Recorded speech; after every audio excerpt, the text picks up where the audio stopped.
The mop slid in slow arcs across the tile, spreading dirty water like it was painting grief. Oliver Dunn leaned his weight into it, working without hurry, without thought. The hallway stretched long and empty under flickering fluorescent lights, the only soundtrack the soft slosh of water and the occasional squeak of his shoes. It was almost 10. Emerson High had fallen asleep. Then a something. A noise, barely a noise. Not a voice. Not a crash. A sharp, short thump, followed by silence thick enough to stop his hands mid-swipe. The mop handle stilled in his grip. He straightened slowly. Listened. Another sound, muffled this time, distant, but unmistakably human. A grunt, not of effort, but pain. Oliver moved to the end of the corridor, his shoes careful now, as if afraid of what they'd step into. The narrow office window overlooked the rear-loading dock, a space littered with broken furniture, rusted lockers, forgotten donations. Light from a buzzing flood lamp cast long shadows across the gravel. He parted the blinds with 2 fingers. Outside, 2 men stood over something. Someone collapsed on the ground. A boy, curled tight on his side, knees drawn up. The taller man struck first, boot connecting with a sickening efficiency. The other followed, saying something Oliver couldn't hear. Their postures didn't show panic, just business. He squinted. Even from here, the boy's face caught the light for a second. It was Carter James. 16. Loud in the lunchroom, always bouncing a ball where he shouldn't. The boy who once helped Oliver carry 6 cases of paper without being asked. Oliver's hand trembled on the blinds. He knew the men. Maynard and Haskins. Not in uniform now, but clearly cops. The way they moved commanded the space. Off-duty, maybe, but still dangerous. Maynard's voice floated up. Low, steady. Stay down. A second kick. Carter didn't cry out this time. Oliver's legs wouldn't move. His throat tightened. Somewhere in his chest, shame began to curdle. Do something, his mind whispered. But he didn't. He let the blinds fall shut. He stayed in the hallway, back against the wall, pulse hammering. Long minutes passed. The building creaked. The air hummed. He couldn't tell if they were still down there. Eventually, he returned to his mop, dipped it into the bucket, began again. But the water felt colder now. The floor wouldn't come clean. By midnight, his shift ended. No one called. No one asked questions. He left through the side door, locking it behind him. Outside, the street was silent. Leaves skittered in the gutter. A single street lamp flickered above. His footsteps echoed too loud, like they were following him. When he reached his apartment, he dropped his keys twice before the lock gave. Inside, the air felt wrong, stale, too still. He didn't turn on the lights. Just sat on the edge of the bed, hands in his lap, palms open. He didn't cry. Couldn't. The guilt hadn't reached his eyes yet. It was still burrowed deep, gnawing from the inside. He glanced at the bookshelf. A row of tapes, untouched for years. Old labels faded. Town Hall, 92, Board Vote, Langston Square. His past. In the corner of the shelf sat a black tape recorder, dusty, intact. He picked it up. Heavy. Familiar. He didn't press play. Didn't press record. He just held it. Like someone holding a photograph of a person they buried too early. Then he set it down and went to bed. And all night, the only sound he heard was the one that never happened. The sound the mop didn't make. The morning after, the sun climbed through Oliver's window like it didn't know what it was shining on. He sat at the table in the same clothes, unmoved from the night before. The coffee he poured tasted like rust and memory. The television droned in the background. 16-year-old Carter James remains hospitalized after being discovered unconscious near the rear exit of Emerson High School late Tuesday evening. Law enforcement has released a statement suggesting James may have sustained injuries while attempting to flee the scene of a suspected break-in. Investigators believe the boy may have tripped or fallen. There are no known witnesses at this time. Fallen. Oliver stared at the screen. The image that accompanied the report was one they always used, a cropped school photo. Carter in a dark hoodie, faint smile, eyes wide with more curiosity than caution. He turned the TV off. The word stuck in his ears. Fell. That's what they'd call it now. He arrived at school just after sunrise, long before the students filtered in. The floor felt different under his feet. Not heavier, hollower, like walking through a shell of what the place used to be. By third period, the atmosphere had shifted. Teachers whispered with their backs turned. Students stared longer than they should at empty corners. A makeshift memorial had already begun near Carter's locker. A few flowers, a folded note taped beside his class schedule. Come back soon. In the staff lounge, Oliver heard the words he expected. Poor kid. What a waste. What was he even doing there? Cops think he was high, maybe spooked. Kids always think they're invincible. No foul play though, right? He stood near the coffee machine, unseen, like a coat rack or a ghost. Mrs. Halperin, one of the older teachers, frowned. He wasn't like that. Carter wasn't reckless. He just lived loud. Coach Evans shook his head. Sometimes that's all it takes. Oliver walked out without a word. That afternoon, he passed the back hallway near the gym, the loading dock visible through the door's narrow window. Sunlight lit the gravel now, as if trying to cleanse it. There was no tape, no sign of anything. The place looked clean, too clean. He stood there longer than he should have, imagining Carter's shape in the dust, remembering the way the boy didn't fight, how still he was by the end. A custodian's job, Oliver knew, was to make things disappear. Dirt, mess, evidence. He wondered how many times this school had erased things it didn't want to see. That night, he pulled down the shoebox from the top shelf in his closet. Inside, leaflets, old voter reg cards, protest pins. One brittle photograph of a younger him, standing with a fist raised, surrounded by signs that read, "Voice before silence, and you are seen." At the bottom, the tape recorder. He held it like it might speak first. His thumb hovered over the record button. Then he set it back down. As he stood in the kitchen boiling water he wouldn't drink, a knock came. He opened the door and found a girl standing there, shoulders squared under a hoodie, her jaw set with quiet fury. "I'm Mia," she said. "Carter's sister." Oliver nodded. She handed him a flyer. "Vigil for Carter. Thursday, 6 p.m. front steps. We want the truth." "You work at Emerson?" she asked. "I do." Her eyes didn't waver. "You believe what they're saying?" Oliver said nothing, but his silence wasn't blank. It was full of something she recognized. "Didn't think so," she muttered, turning to go. He watched her walk down the stairs, each step sharp and certain. Back inside, he placed the flyer on the table beside the recorder. Outside, the wind stirred. Leaves skated across the pavement. He sat down. The quiet wrapped around him again, and all he could hear was the lie the news had told. That Carter had fallen. She was there again the next morning, just past the gate, standing in the same spot with the same hand-lettered sign. He didn't fall.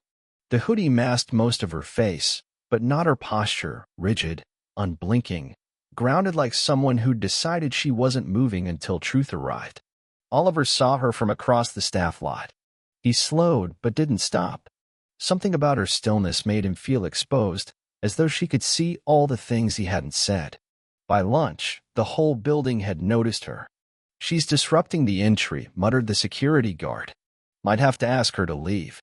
"She's grieving," someone else said. "Let her be." Students passed her in silence. Some nodded. Others just looked away, eyes down. Oliver watched them from the window by the cafeteria as he wiped tables no one sat at. The sign never wavered in her hands. That evening, after the students cleared and dusk wrapped the school in shadows, Oliver lingered near Carter's locker. The memorial had grown. Dozens of notes now, some folded, others scrawled directly on the wall. A wilted balloon. A candy bar. A drawing of Carter with wings. He didn't read the messages. Just stood there, feeling the weight of a boy who used to move through the hall with laughter loud enough to echo. Oliver thought about the time Carter helped him clean up after a pep rally, the only student who stayed late to stack chairs and sweep confetti. When Oliver thanked him, Carter had shrugged, said, "People forget who does the cleaning." "I don't." Oliver hadn't forgotten that. Not now. The next day, the girl, Nia, returned. No sign this time. Just her presence. She stood with her arms folded, eyes fixed on the front entrance, waiting. That night, Oliver opened the old tape box again. He lifted a cassette marked Langston Square, 89. He slid it into the recorder, pressed play. His younger voice filled the room, ragged and fierce. We are not made for silence. We were not born to disappear.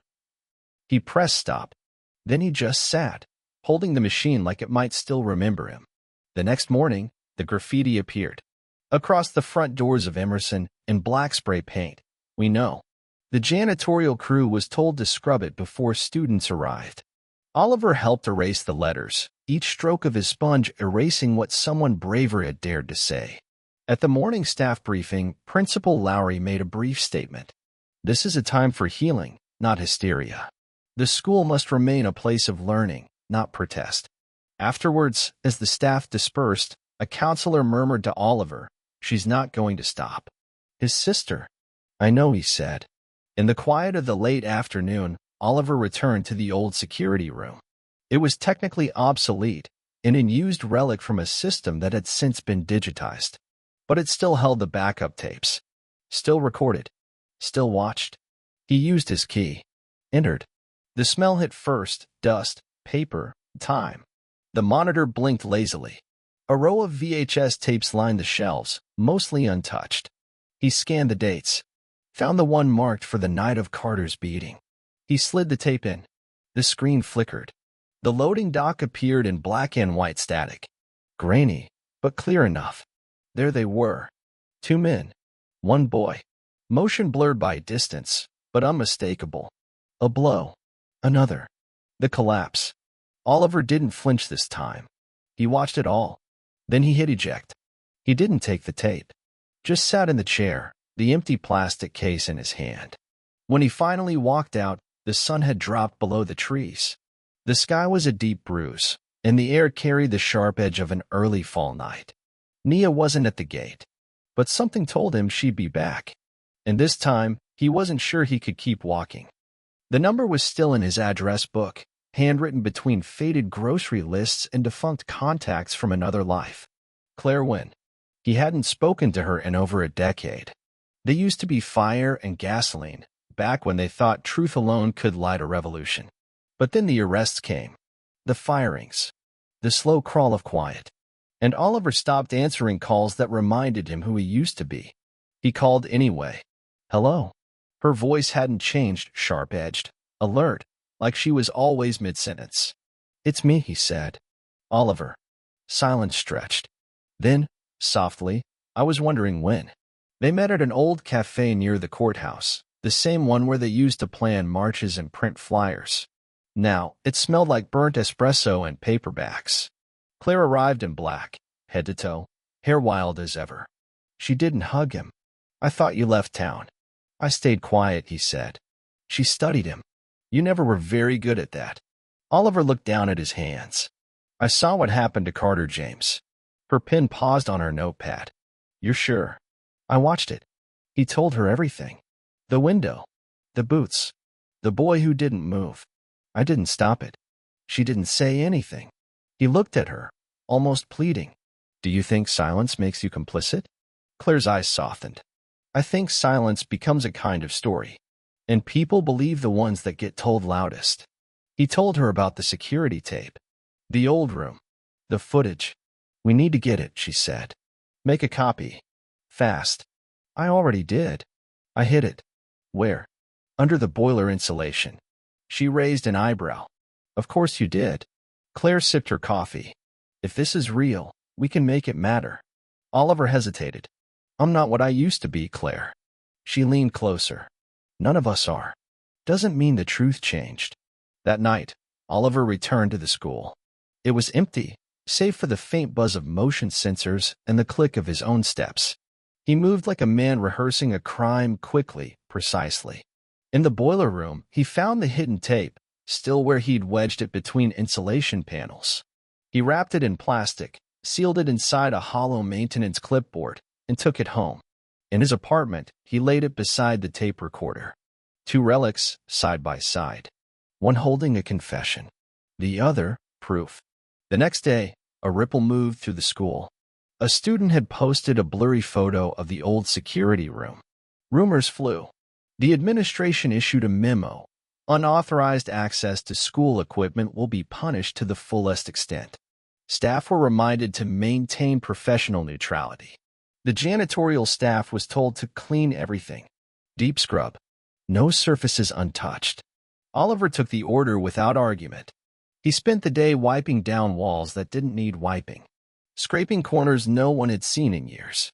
By evening, he found himself standing outside Claire's office, a converted basement newsroom lined with paper, coffee mugs, and protest photos.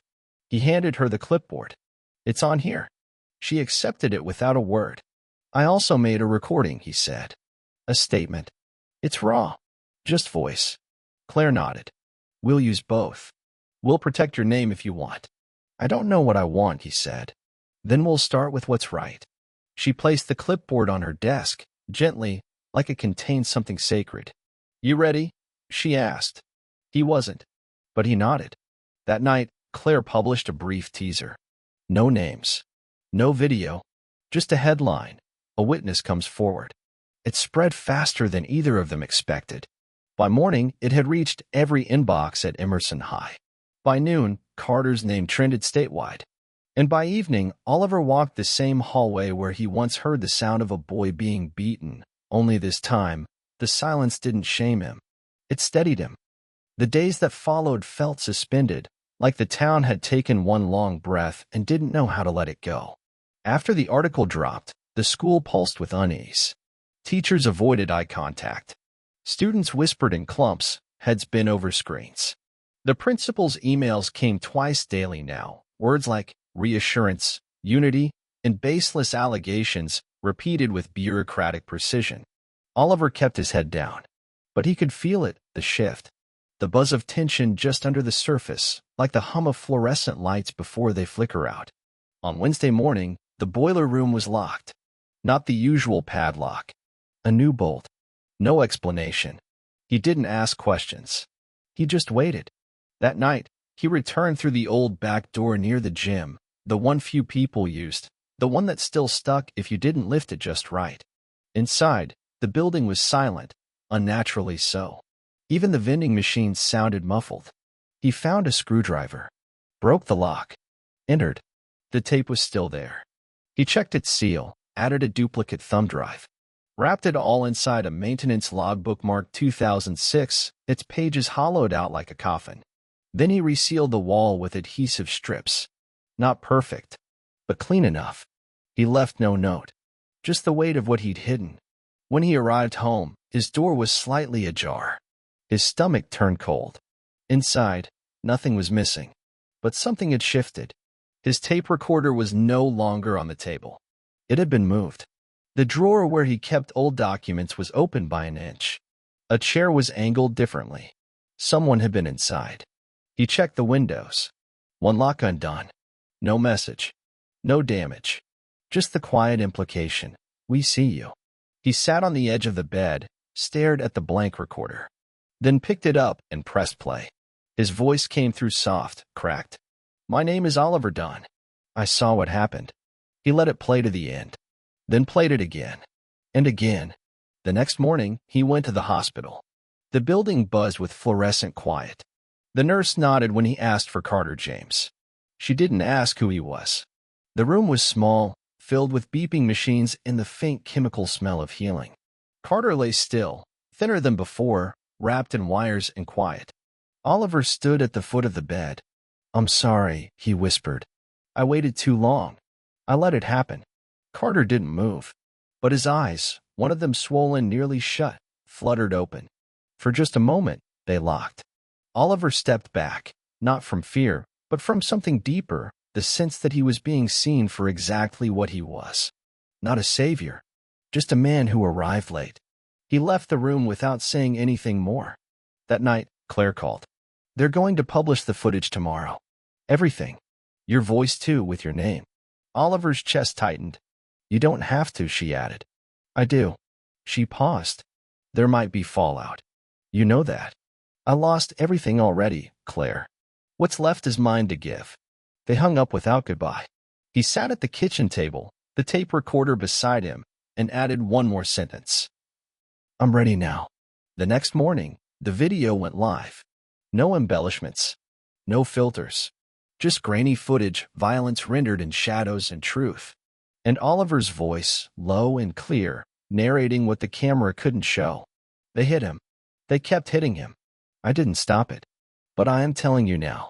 I saw. No one could deny it anymore. Not after that. The internet did what it always did. It tore through the story with equal parts fury and skepticism. By noon, the video had been reshared thousands of times.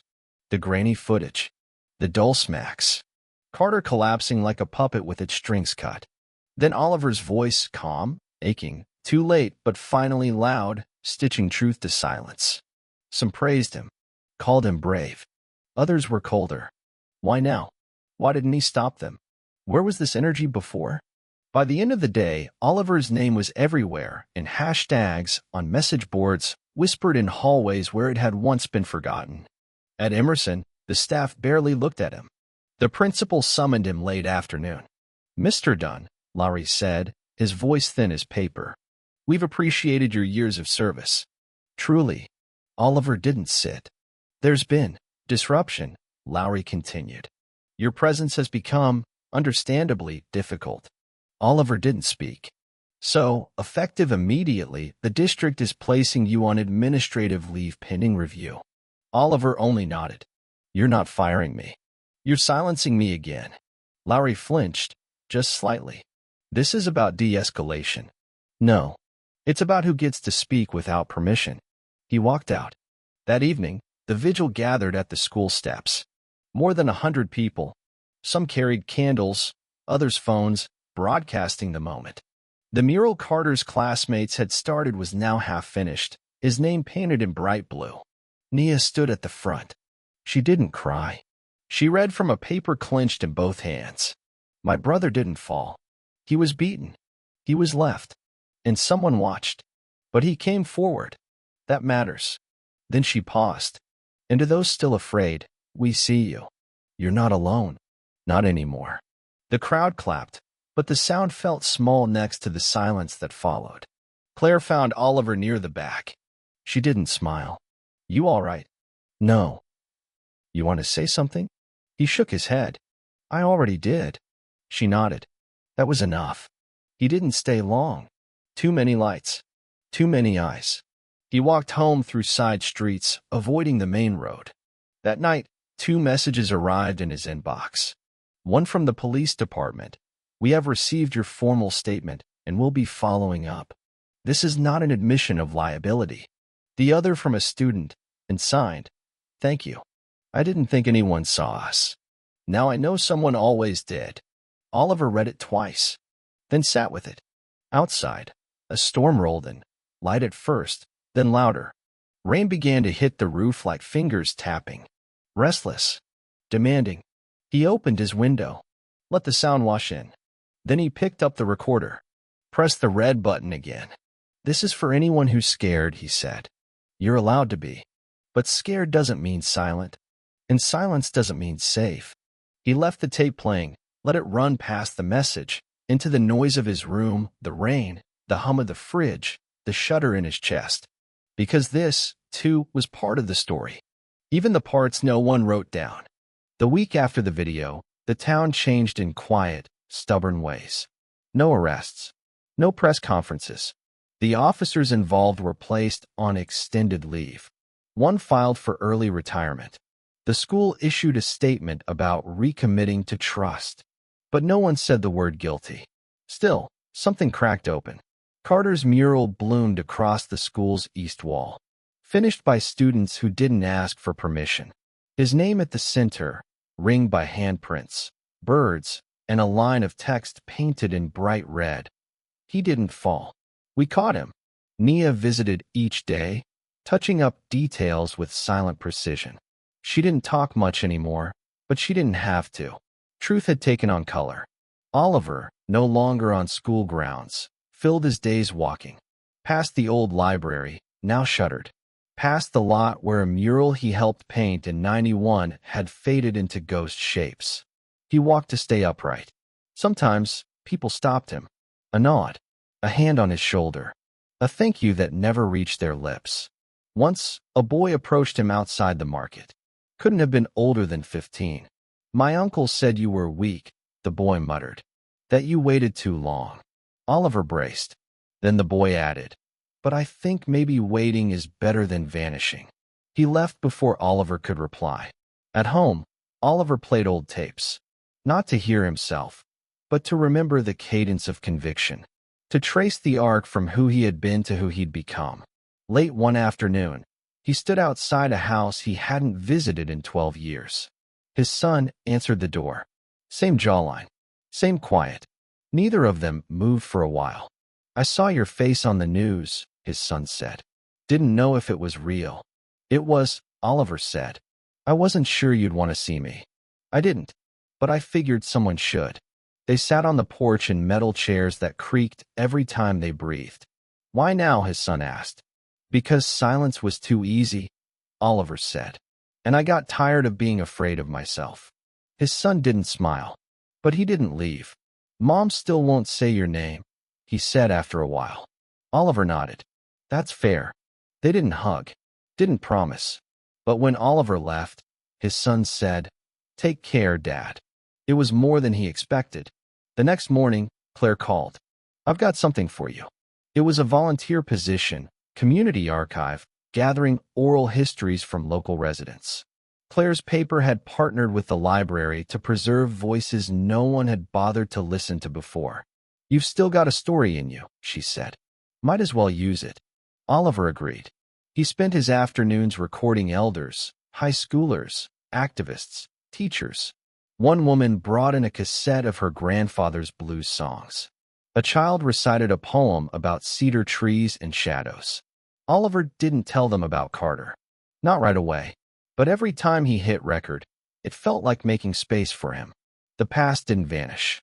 It just echoed differently. And in those echoes, something new was beginning to grow. The mural was nearly complete. Oliver stood before it one morning, a paintbrush in his hand, unsure what to add. The wall had become a living thing, layered with fingerprints, lyrics, fragments of memory. Carter's face now stared out with sharp eyes and a faint grin, surrounded by open palms and phrases painted in bright acrylic. "We rise together. We remember. We see you." Nia was there, finishing a quote beneath his name. She didn't say much anymore. She didn't have to. The truth was louder than ever. Oliver dipped his brush in pale blue and added a streak to the bottom corner. Not a signature, not a message, just a color. A breath of sky where none had been. Later, he walked into town. The streets were waking up slow, cafe windows steamed over, shopkeepers setting out signs. A new flyer hung on the community board near the bus stop. Story Day, Oral Histories of Stove Water. Beneath it, in Claire's handwriting, "Speak, and you exist." He passed the courthouse steps where he'd once shouted as a young man. He didn't stop, didn't look back. That evening, he opened his closet and pulled out the tape box. The one labeled, "For Carter." Inside, the original recording of his confession, his testimony. A second cassette with nothing but silence, recorded on purpose to prove that sometimes, even absence mattered. And a handwritten note. "You didn't fall. You were pushed. But they couldn't bury you." He placed it in a padded envelope. No return address. Just a small tag, "James family." He mailed it the next morning. He never asked if they received it. Never followed up. Some things didn't need reply. The recorder stayed on his table, always ready. He used it now for the stories others gave him, memories of resilience, loss, joy. He learned that truth didn't only live in courtrooms or cameras. Sometimes it hummed in the spaces between breaths. In his free time, he helped at the community center, patching drywall, organizing books. One day, a little girl tapped his arm and asked, "Are you the man who stopped the bad thing?" He paused. "I'm the man who spoke about it," he said, "even though I didn't at first." She nodded like that made sense, then handed him a crayon drawing of a tree. "This is for your wall," she said. At home that night, he tacked the drawing above his desk. Next to it, a small quote written in his own handwriting. "Truth doesn't wait for bravery. Sometimes it makes it. He went outside. The sky was starting to darken, not with storm, but with evening. The air smelled like earth and rain long gone. For a moment, he stood still, not looking back, not racing forward, just standing. And overhead, the clouds began to part. Not all the way, just enough. The sky opened a little, and that was enough.